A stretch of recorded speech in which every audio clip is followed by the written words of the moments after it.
Hello and welcome to Duncan Egg Bricks. Today I've got another Star Wars mods video for you. This time we're taking a look at set 75302 Imperial Shuttle. As with the Razor Crest, I reviewed this set a few weeks ago and I thought it was a very interesting set. I got it on sale and that made it a lot more worth it, I think, than the original retail price, which was a little bit steep. But I decided I wanted to modify the set and went out in search of other people who'd done it before me. So quite a bit of the credit in this video goes to 2Bricks Official on Rebrickable. I will link his build down below. I say his, I don't know. I will link their build down below. You should definitely check it out. It's a very interesting build. Most of the inspiration I took from that comes into play in the nose, so the sort of cabin section, and quite a bit of the other stuff was stuff that I've come up with.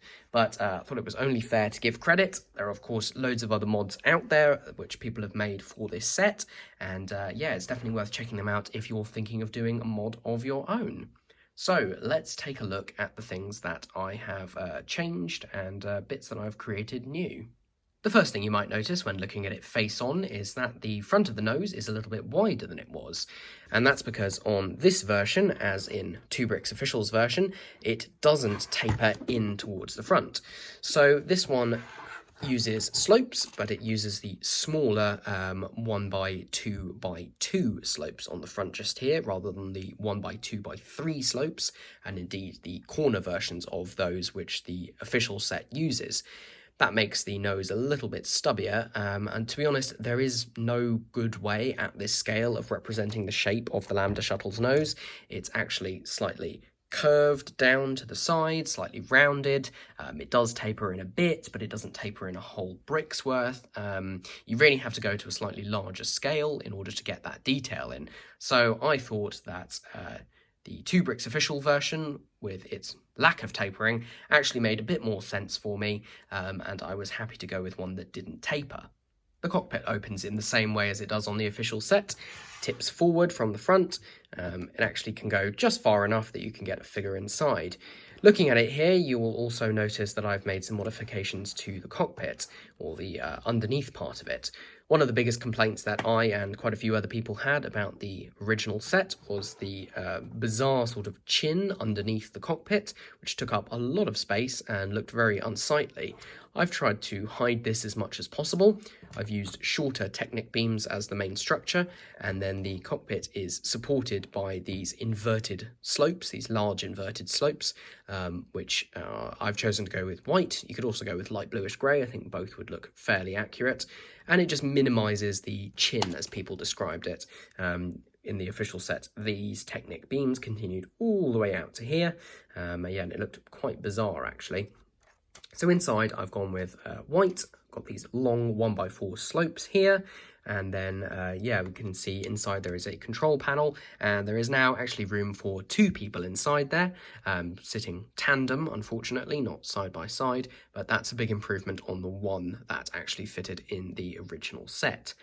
I've actually used a different windscreen piece. The other one used or I should say the official set used a 1x6x5 wall panel piece in the same trans black colour, and even though part of that was covered up, I think it was still too big.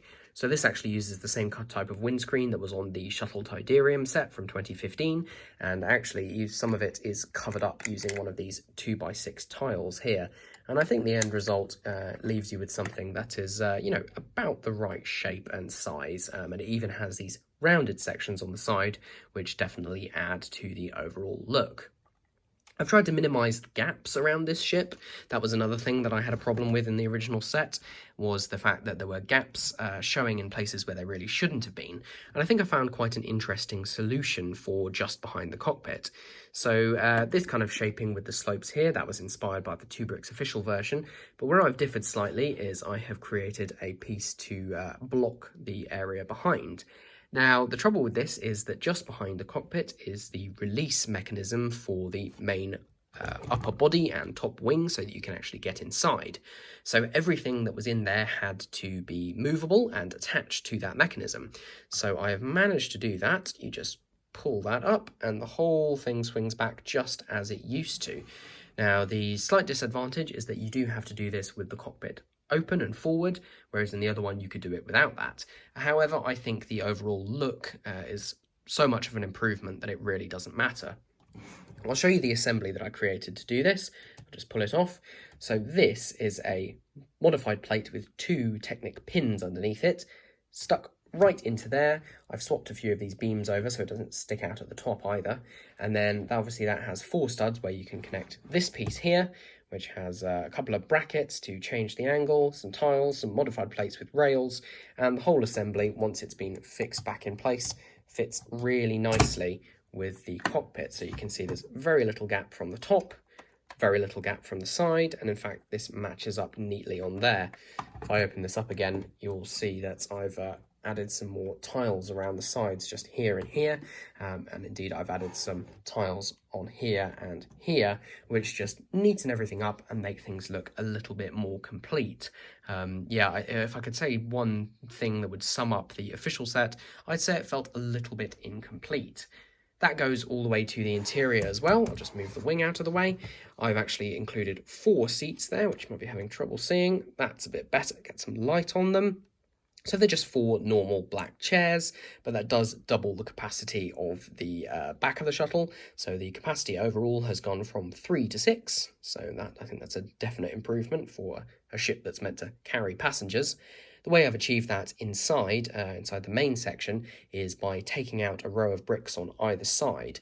Now, yes, this could technically make it slightly weaker overall, as there's only a single stud connection before you get to these bits on the outside, especially the bricks that hold the wings. But to be honest, I've found no problems. The wings move absolutely fine, nothing's falling off, and I think as with the Razor Crest that I did in my last video, the whole structure is a little bit overbuilt, and unfortunately that means that space is wasted. Now we've taken a look at the changes to the interior around there, we can take a look at the top sail.